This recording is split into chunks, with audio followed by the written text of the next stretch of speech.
बुद्धम नमामि। बंते जी, आपसे बहुत कठिन सवाल है। लोग अक्सर आपका पीला वस्त्र देखते हैं और जो ब्राह्मण धर्म के साधु संत हैं उनको भी पीला वस्त्र देते हैं, तो उनको बाबा कहते हैं, आपको भी बाबा कहते हैं। तो आप में और वो ब्राह्मण के जो साधु संत हैं उनमें क्या फ़र्क है, हमारे दर्शकों को आप समझाएं। और जो हमारे उपासक मेवालाल जी भोजन समय जो चैनल इन्होंने बनाया है, इसके लिए मंगल कामना करेंगे। इन्होंने जो ये सवाल किया है उत्तम सवाल है, क्योंकि जब हम लोगों का चीवर होता है, जो चीवर है वो काषाय वस्त्र है, लेकिन इस समय उसे भगवा कहते हैं। बुद्ध के समय में जो रंग था उसे काषाय रंग बोलते थे, लेकिन अब वो हिंदी का जो रंग जो है उसका शब्द है मतलब भगवा। तो भक्ते भी भगवा पहनते हैं, बाबा लोग भी भगवा पहनते हैं। तो अक्सर जो अनजान हैं, नहीं जानते हैं, तो भिक्खु को भी तो या भक्ते को भी बाबा कहते हैं। तो ये हम लोग को जानना चाहिए, जो ऐसा चीवर पहनते हैं तो ये मान चलो वो भक्ते हैं। वो भंते जी, एक सवाल और भी है कि बहुत से जो हिंदूवादी लोग हैं वो कहते हैं कि आप लोग बुद्ध जो है जो नास्तिक थे, ईश्वर को नहीं मानते। तो ऐसे बहुत सारे लोग भ्रांत हैं, क्या ईश्वर को मानना ना मानना बुद्ध का क्या विचार था? देखो, ईश्वर जो है वो एक रचना की हुई। ईश्वर का जो अर्थ बताया है कि वो जो है ईश्वर, उसने हम सबको बनाया है, उसने सारे जहाँ को बनाया है, जो पूरा ब्रह्मांड है उसकी रचना की है। लेकिन बुद्ध ने जो हमें बतलाया है, बुद्ध ने जब ज्ञान प्राप्त किया, प्राप्ति के बाद उन्होंने देखा कि ऐसा कोई व्यक्ति नहीं है या कोई ऐसी एक शक्ति नहीं है जिसने सारे ब्रह्मांड को या सभी जीवों की रचना की। क्योंकि जो जीवों की रचना हुई है एक शक्ति से नहीं हुई है, अनेक शक्तियों से हुई है।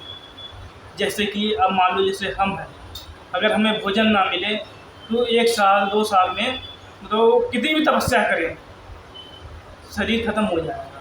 भोजन जो है, पानी भी भोजन में ही आता है, लेकिन क्या है कि बहुत से लोग पानी को भोजन नहीं मानते हैं।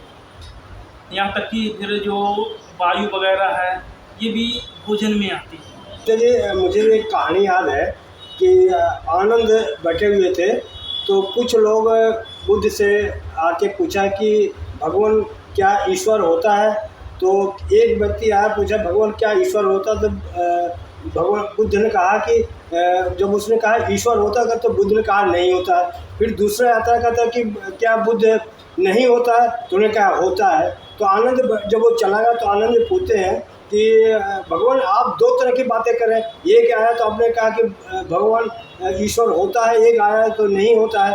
तो वो पूछे तो उसके बारे में भगवान कहते हैं कि जो मिथ्या उनका गुरूर था वो दूर करने के लिए ऐसा कहा था। ऐसा ही है और कुछ है? तो ये था कि ईश्वर है, पहला जो व्यक्ति था, तो उसका हमें जो भ्रांति खत्म करनी थी कि ईश्वर नहीं है, तो वो सच्चाई को खोजेगा। अब दूसरा जो है वो ये माने था कि ईश्वर नहीं है, वो इस पर तो अटिल था, तो उसका भी ये भ्रांति हमें तोड़नी थी। तो इसलिए जो है मैंने कहा ईश्वर।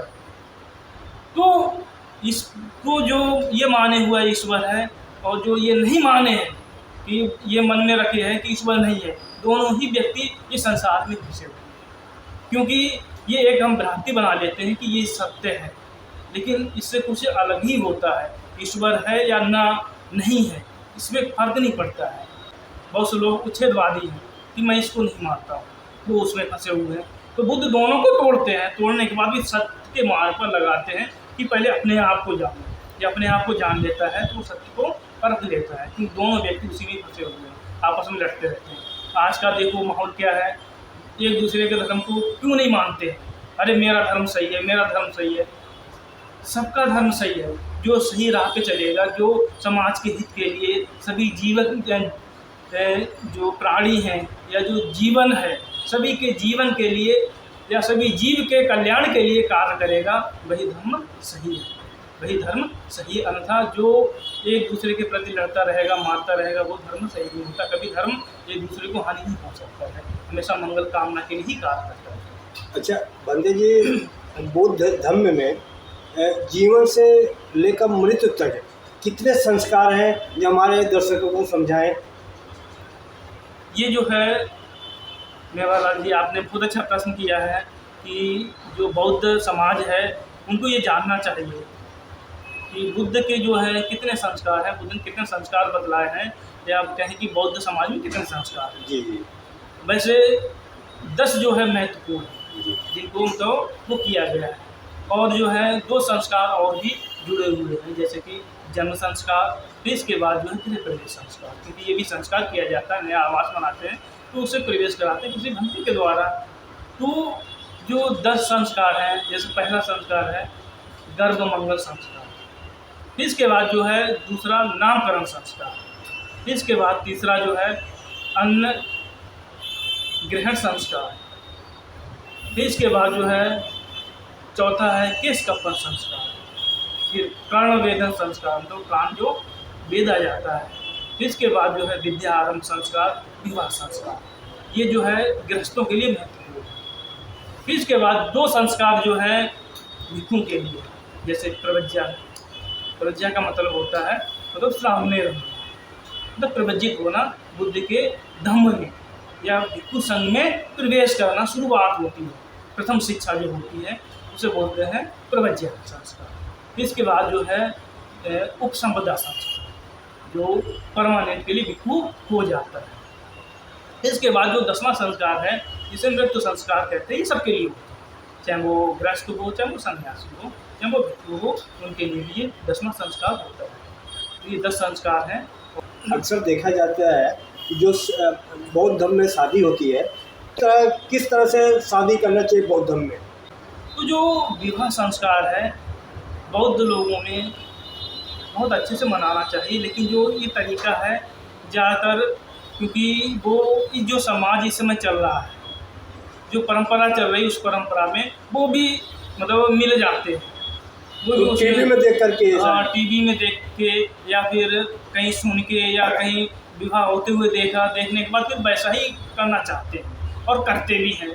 लेकिन वो जो तरीका है वो ठीक नहीं है, क्योंकि सबसे महत्वपूर्ण ये है कि दिन में शादी करनी चाहिए। बौद्ध समाज में को कायदम तो दिन में करनी चाहिए, लेकिन ये संभव नहीं हो पाता है।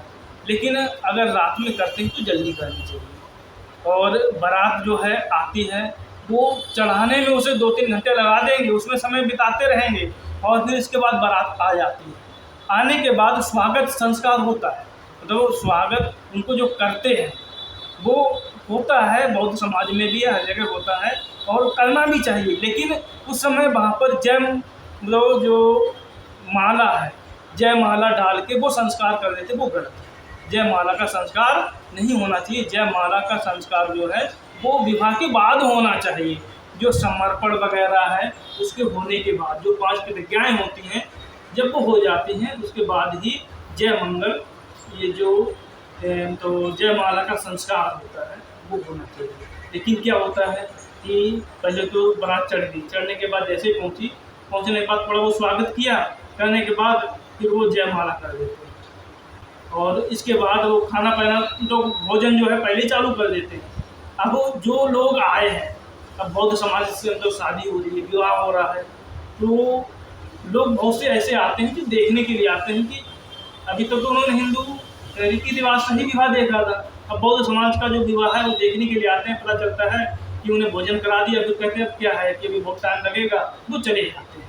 लगभग ये मान के चलो अगर 100 लोग आए हैं तो 90 लोग चले जाते हैं, बस सिर्फ वो परिवार के ही लोग बचते हैं। उस समय फिर भत्ते कहते हैं अब शादी करो, तो भत्ते जी शादी तो करते हैं लेकिन देखने वालों कोई नहीं रहता है। तो कायदा में यही है कि भोजन भी बाद में तो करवाना चाहिए, पहले विवाह संस्कार शुरू कर देना चाहिए, जिसमें जो है कृष्ण पंचमी ग्रहण करते हैं, फिर इसके बाद जो है मंगल पाठ करते हैं, मतलब जो बुद्ध ने सूत्र बताए हैं उसका पाठ करते हैं वर वधू और उनके मतलब परिवार के लोगों के लिए, उनके लिए जो है मंगल कामना करते हैं, दीर्घायु के लिए मंगल कामना करते हैं। फिर इसके बाद जो है विवाह संस्कार शुरू करते हैं। जैसे कि पहला है कि जो वधू के माता पिता होते हैं वो समर्पित करते हैं तो वर के माता पिता को अपनी पुत्री को। फिर इसके बाद वो स्वीकृति देते हैं कि मैं इस तो जो आपने समर्पित हमें किया अपनी पुत्री को पुत्र वधू के रूप में, मैं इसे स्वीकार करता हूँ और समाज के सामने ये तो वो शपथ लेते हैं कि मैं इसे मतलब सुखी रखूँगा और हमेशा सुख दुख में इसके साथ दूँगा। फिर इसके बाद जो है जो वर वधू आपस में एक दूसरे के प्रति समर्पित होते हैं पति पत्नी के रूप में। फिर इसके बाद वो दोनों लोग जो है 5-5 प्रतिज्ञाएं लेते हैं जो बुद्ध ने बतलाई सुखी गृहस्थ जीवन जीने के लिए। फिर इसके बाद तब आता है मतलब जो जयमाला का जो कार्यक्रम जो संत होता है। इसके बाद जयमंगला गाथा भी उसके साथ बोली जाती है जो आशीर्वाद के तौर पर भगवान की जो 8 अद्भुत घटनाएं हैं उसमें 9 गाथाएं हैं तो 9 गाथाएं बोली जाती है और पुष्प जब एक गाथा खत्म होती है उसको आशीर्वाद के तौर पर पुष्प डाले जाते हैं। जो पहले क्या होता तो ये होता है कि कुछ मतलब भक्ति लोग पहले में तो माला गिरवा देते हैं, कुछ आशीर्वाद करने के बाद गिरवा देते हैं, ठीक है। तब ये होता है और शादी के बाद ही जयमाला डाली जाती है, पहले नहीं डाली जाती। लेकिन ये परंपरा बना ली है कि जैसे ही आए हैं और तो जयमाला डाल दी, जो पुष्प वगैरह वर्षा कर दिया सबने, तो पुष्प डाल दिए और सब चले जाते हैं। तो वो कैसे देखेंगे बौद्ध धर्म के अनुसार, बुद्ध के बताए मार्ग के अनुसार कैसे शादी होगी। ये परंपरा गलत है ना? ये परंपरा गलत है, ऐसी परंपरा नहीं होनी चाहिए।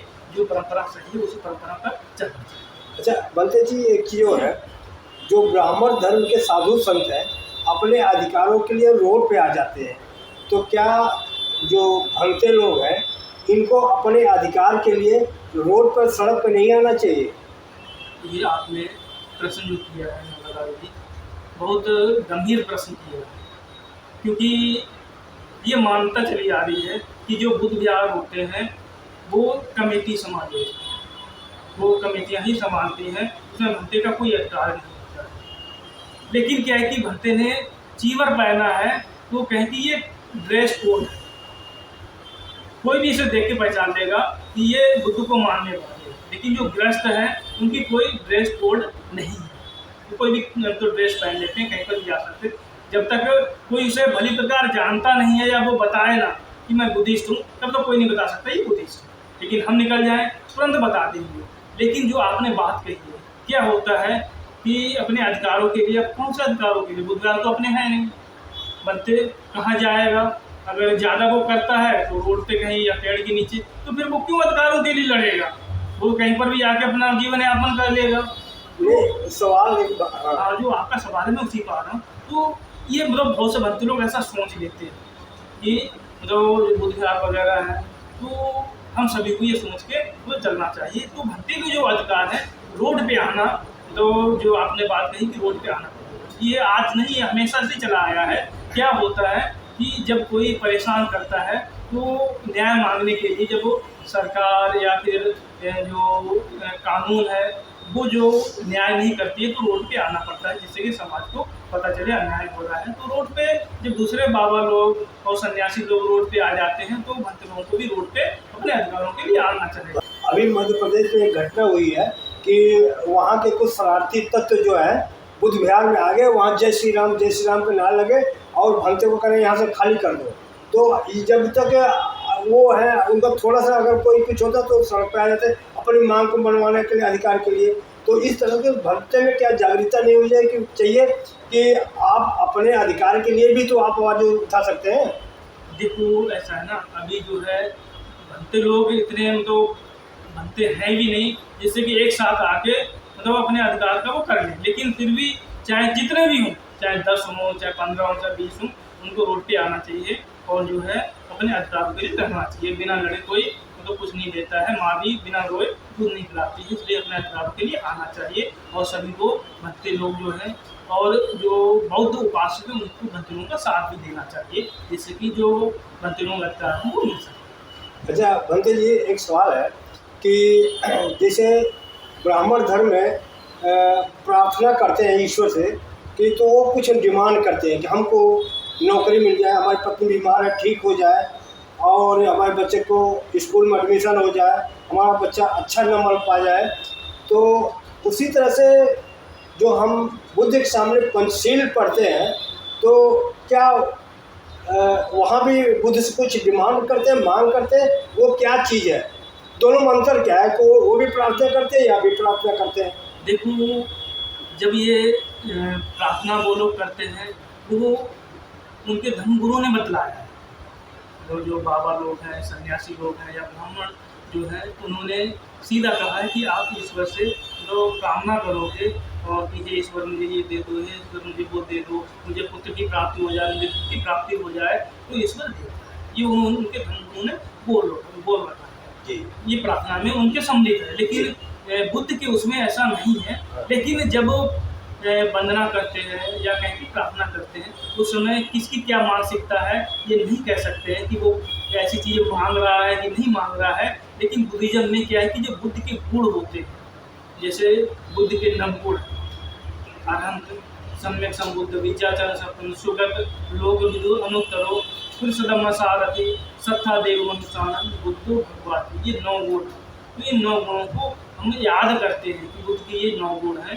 तो जब हम नवगुण याद करते हैं तो हमारा भी कल्याण होता है, क्योंकि चित्त निर्मल होता है। जिस व्यक्ति का चित्त निर्मल होगा तो उसका अपने आप कल्याण होता है।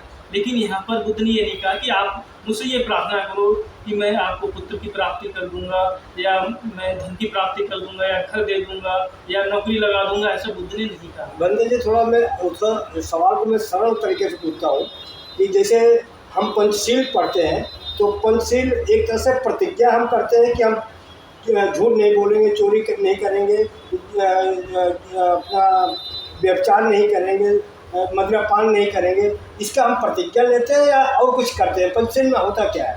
पंचशील जो है वो काया को सुधारने के लिए है, वाणी को सुधारने के लिए है, मन को सुधारने के लिए है।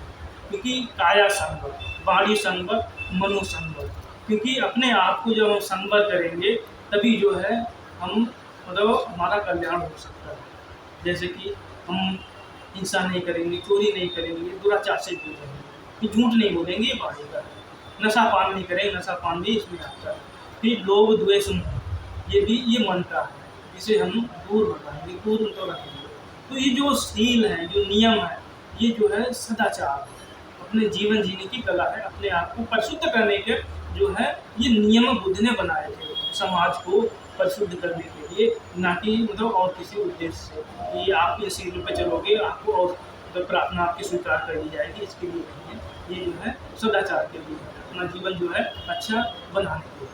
अच्छा भंते जी, अक्सर कई लोग सवाल करते हैं कि भंते जी ये सर मुड़ा के रखते हैं, लेकिन बुद्ध के सर में वो बाल है, इसमें थोड़ा सा हमारे दर्शकों को समझाएं कि इसमें क्या अंतर है? देखो, ये जो है बालों का, ये भगवान बुद्ध ने भिक्षु लोगों के लिए मुड़ाने के लिए कहा। बुद्ध के समय में जब इन्होंने सिद्धार्थ ने घर छोड़ा था, उन्होंने उस समय केश कपन किए थे। लेकिन जो प्राकृतिक रूप से क्या होता है कि जो बोधिसत्व होता है, जैसे बुद्ध जो सम्यक संबोधि की प्राप्ति होनी है, तो वो एक बार केश काटते हैं, फिर वो मुड़ जाते हैं, घुंघराले हो जाते हैं, फिर वो बढ़ते रहते, वो उसी में ही बढ़ते रहते, फिर वो नहीं होते हैं कि उन्हें काटने की जरूरत पड़े। लेकिन क्या है कि बुद्ध के समय में जो केस है वो सभी लोग, चाहे वो राजा हो, चाहे वो गृहस्थ हो, कैसा भी हो, जो सारे गृहस्थ जो है वो बहुत बड़े बड़े केस रखा करते थे। केस को कटवाते नहीं थे, दाढ़ी वगैरह मुड़वा लेते थे, लेकिन केस लंबे रखते थे, क्योंकि वो सुंदरता का प्रतीक है। इतने केस होते हैं, सुंदर होते हैं। लेकिन बाद में जो है परंपरा मतलब बदलती जाती है, जैसे समय बदलता जाता है, लोगों का जीवन बदलता जाता है। जैसे कि अब बाल जो है छोटे छोटे रखते हैं, लेकिन बुद्ध के समय में सभी लोग बाल बड़े रखते थे। तो बुद्ध ने जब गृह छोड़ा, तो गृह प्रदेश गृह त्याग किया, इसके बाद उनके मतलब तो काटे थे। काटने के बाद उनकी जो मैंने बताया वो मुड़ गए, मुड़ने के बाद उनकी केस काटने की जरूरत पड़ी। लेकिन फिर बुद्ध को सम्यक संबोधित होने के बाद, इसके बाद उन्होंने, जिससे कि कुछ लोग जो है इस केस जो है बड़े बड़े होंगे तो उसमें तेल लगाना, सुगंध लगाना, और जो है नाना प्रकार के लिए कंघी वगैरह इसकी बहुत आवश्यकता पड़ती है। तो उसमें फंसे रहेंगे तो ध्यान साधना पड़ती है, क्योंकि बुद्ध को ये चीज़ों की जरूरत नहीं थी, इसलिए बुद्ध नहीं काटते। अगर उन्हें जरूरत पड़ती वो भी काटते। ठीक है, तो इसलिए भटके लोगों के लिए निषेध तो आपको केस रखने के लिए निषेध कर दिया कि केस को आपको नहीं बढ़ाने हैं, केस आपको काट के रखना है। और क्या होता है कि आप मान लो जिसके केस होते हैं, किसी मतलब सुंदर महिला को देख के ज़्यादातर हाथ केसों पे जाता है। अगर भत्ते का ऐसा मन हो जाता है और हाथ जाएगा तो सिर पर, तो केस मुड़ा हुआ होगा। फिर केस मुड़ा हुआ होगा, हाँ अरे मैं तो सन्यासी हूँ, मैं क्यों ये अपना जो है दिमाग खराब कर रहा हूँ, ये हम गलत राह पे बदल भटक रहे हैं, तो तुरंत अपने सही राह पे आ जाएगा। इसलिए बुद्ध ने केस तो काटने के लिए कहा। अच्छा बंते जी, बाबा साहब अम्बेडकर ने 22 प्रतिज्ञाएं दिया है, तो कुछ लोग इसका विरोध करते हैं, तो विरोध करने का क्या कारण हो सकता है? देखो, जो 22 प्रतिज्ञाएं हैं बाबा साहब ने बहुत सोच समझ के बनाई थी, क्योंकि जो हमारा समाज है वो अंधभक्ति में ज़्यादा चला जाता है। उसे थोड़ा कोई कह दे कि आप उस फलाने पत्थर को पूजने लोगों, आपको सब चीज़ मिल जाएगी, बहुत जल्दी उसे पूजने लगते हैं और उस मार्ग पर तुरंत चलने लगते हैं। तो बाबा साहब ने जो 22 प्रतिज्ञा बनाई हैं कि इस राह पर चलना है, हमें ऐसे संस्कार करने हैं और अपने पुत्रों को बुलाना है, दूसरों को नहीं बुलाना है, क्योंकि उन्होंने देखा था कि कितना भी कुछ भी कर लो, कभी भी दूसरा व्यक्ति जो है या दूसरे जो ब्राह्मण लोग कभी कल्याण के लिए नहीं सोचते। इसलिए जो है उन्होंने 22 प्रतिज्ञाएं बनाई और बाबा साहब की जो 22 प्रतिज्ञाएं हैं हमें मानना चाहिए। और क्योंकि 22 प्रतिज्ञाएं मानने से तुरंत हम मतलब कहें कि बुद्धिज्म में आ जाते हैं, और आने के बाद कहें कि फिर हम एकदम से अगर उसको ठीक से मानते हैं तो बुद्ध के बताए रास्ते पे चलना शुरू कर देते हैं। जब शुरू कर देते हैं तो आप समझते हो, जब हम बुद्ध के बताए मार्ग पर चलना शुरू कर देंगे तो अंदर से जो बुराइयाँ वो खत्म हो जाएंगी, और जो हमारे मन में दूसरे लोग जो आके, दूसरे संत सन्यासी लोग आके गलत विचार डाल देते हैं वो भी तो नहीं होगा। इसलिए बाबा साहब ने जो है 22 प्रतिज्ञाएं दी हैं, और इसलिए कि समाज बहुत जल्दी से इधर आ जाए, लेकिन समाज उसको नहीं समझ पा रहा है। कुछ लोग विरोध कर रहे हैं और जो है कुछ लोग तो बिल्कुल ही नहीं मान रहे हैं। इसलिए जो है तो बाबा साहब ने अपने मतलब समय में बहुत अच्छे से 5 प्रतिज्ञा बनाई, उसको मानना चाहिए, विरोध नहीं करना चाहिए। बौद्ध धर्म का पतन का क्या कारण हो सकता है? देखो, बुद्ध धर्म जो है वैज्ञानिक धर्म कहा जाता है। ये वैज्ञानिक जो है या जो विज्ञान वगैरह सब तो बाद में आया है। बुद्ध ने सत्य की खोज की है, खोज करी है, करने के बाद जो भी उस मार्ग पर चलता था उन्हें सत्य प्राप्त होता है। एक शब्द आता है जिसे विज्ञान बोलते हैं, उसी के आधार पे विज्ञान शब्द पड़ा है, मतलब कि सत्य जो आज के समय में है। तो वो जो विज्ञान बौद्ध धर्म विज्ञान के आधारित नहीं है, विज्ञान बौद्ध धर्म के आधारित पर तो वो है। तो ये जो है जो आपका बुद्ध का जो मार्ग है, जो रास्ता है, थोड़ा सी इसे थोड़ा काट देना। मैं प्रश्न तो थोड़ा वो भूल गया, क्या था प्रश्न दोबारा सुनो। मैं कहा कि बौद्ध धर्म में वैज्ञानिक धर्म है, ये पतन का क्या कारण है? अच्छा, तो ये जो पतन का कारण तो देखो क्या होता है कि बुद्ध के बाद जो है बहुत मतलब कहें कि साधु सन्यासी दूसरे आ जाते आए, हम तो आ गए थे, और जो राजा महाराजा होते हैं जो विचारों को नहीं मानते हैं, बुद्ध के विचारों को, और जब विचारों को नहीं मानते तो वो क्या है कि दूसरे विचारों को खत्म करना चाहते हैं। बुद्ध का जो मार्ग है पतन का, मतलब बहुत से लोग ये समझते हैं कि अहिंसा कारण है, ऐसा नहीं है। क्योंकि बुद्ध ने जो ज्ञान प्राप्त किया है वो इस संसार से परे का ज्ञान प्राप्त किया है, कि हमें इस संसार से परे जाना है। अगर हम इस संसार में उलझे रहेंगे तो क्या है कि संसार से मुक्ति नहीं हो सकती। तो अब उसमें अहिंसा भी आता है, ये नहीं कि कोई हमें मारे और हम मार खाते रहें। बुद्ध ने कहा कि मार नहीं खाना है, अपनी रक्षा कर सकते हो, ये आपके अंदर विवेक है। बुद्ध ने ये नहीं कहा उसे मार दो, बुद्ध ने ये कहा कि अपनी रक्षा करो, और फिर इसके बाद आपके अंदर विवेक है, फिर आगे क्या मतलब आपको जो कदम उठाना है वो आप सोच सकते हो। जैसे राजाओं का कार्य होता है, राजा का कार्य है कि अपनी सीमा की रक्षा करना, जो दूसरे जो विद्रोही होते हैं या दूसरे देश वाले जो होते हैं वो आके आपके देश पर आक्रमण करते हैं। तो वैसे ही जो क्योंकि अपना जो भारतवर्ष है कई राजाओं का गढ़, कई राजा अलग अलग भिन्न भिन्न विचारों के रहे हैं। तो कुछ राजा ऐसे भी आए हैं जो बुद्ध के विचारों को नहीं मानते थे, तो उन्होंने देखा कि ये लोग कुछ रखते नहीं हैं और सीधे साधे होते हैं और कहीं की अहिंसा के मार्ग पर चलते हैं और तो ज़्यादा कुछ नहीं कहते हैं तो इन तो जैसे पुष्प शुरू हुआ उसने पर तो ठीक है। फिर इसके बाद और भी बहुत सारे राजा आए हैं, बहुत से राजा उत्थान के लिए भी आए हैं, उन्होंने उत्थान का काम किया, जैसा अशोक आया है, फिर आपका जो है कनिष्क आया है, हर्षवर्धन आया, ऐसे कई तो राजा आए हैं जिन्होंने उत्थान के लिए किया, जैसे मिलांडर राजा, जैसे मिलिंद राजा कहते हैं उन्होंने उत्थान के लिए किया। लेकिन कुछ और भी पसंद के कारण होते हैं, जैसे कि जो भक्ति लोग होते हैं तो वो कुछ पथभ्रष्ट हो जाते हैं, सब नहीं होते, कुछ हो जाते हैं, तो फिर संघ के अंदर अंत कलह हो जाती है और आपस में लड़ने लगते हैं और धन संपत्ति लुटाने लगते हैं और कहीं की फिर जो संपत्ति जब ज़्यादा होगी तो जो दूसरे लोग हैं लूटने आएंगे, मारने आएंगे, काटने आएंगे, यहाँ तक कि राजा भी उसको लूटने की कोशिश करेगा। तो ऐसा तो इसलिए जो है जो अच्छे से लोग नहीं चलते, जैसे कि अशोक के समय में जब वो राजधर्म हो गया था, बौद्ध जो बुद्ध का जो धर्म है वो राजधर्म हो गया था, तो कई सन्यासी लोग भिक्षु बन गए थे। अब वो बनने के बाद जिस मार्ग पर चलते थे, जैसे खाना खाना जैसा उन्हें पता था वैसा खाना खाते थे, जैसा रहना पता था वैसे रहते थे, जैसे उन्हें बातचीत करने की तो आती थी वैसे बातचीत करते थे, आपस लड़ते रहते थे और धन संपत्ति उन्होंने जोड़ना भी शुरू कर दिया था। इसके बाद राजा ने जो है अशोक ने संगति वगैरह करके जो है उसको जो है भ्रांतियाँ या जो गलत विचार आ जाते हैं उसको खत्म किया। ये भी कुछ कारण होते हैं। बनते जी, मेरा सवाल इसलिए था, कुछ लोग कहते हैं कि जो बुद्ध का पतन हुआ अहिंसा के कारण हुआ। नहीं, बुद्ध का जो पतन अहिंसा के कारण नहीं हुआ। अब देखो जब अशोक था राजा, जब इसने युद्ध वगैरह करता था, चंड था, तो कितने लोग मारे गए। अब वो क्यों बदला? क्योंकि बुद्ध का मार्ग शांति का मार्ग था, किसी दूसरे को हानि न पहुंचाना, इसलिए उसने बुद्ध का मार्ग स्वीकार किया।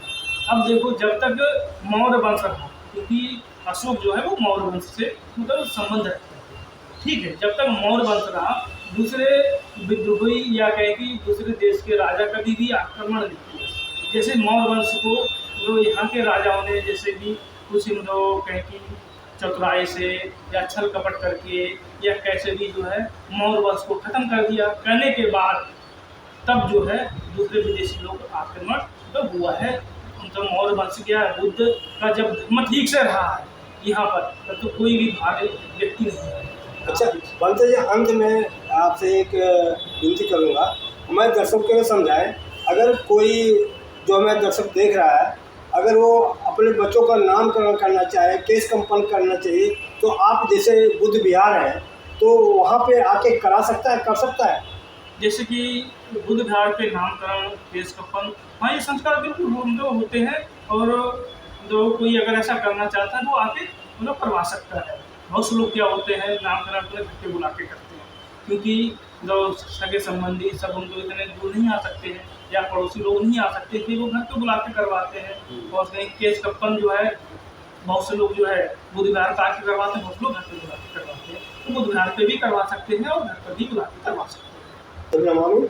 तो ये थे हमारे भंते जी, उनका विचार आपको कैसा लगा, हमारा प्रयास कैसा लगा, आप लोग इसको कमेंट बॉक्स में ज़रूर लिखें।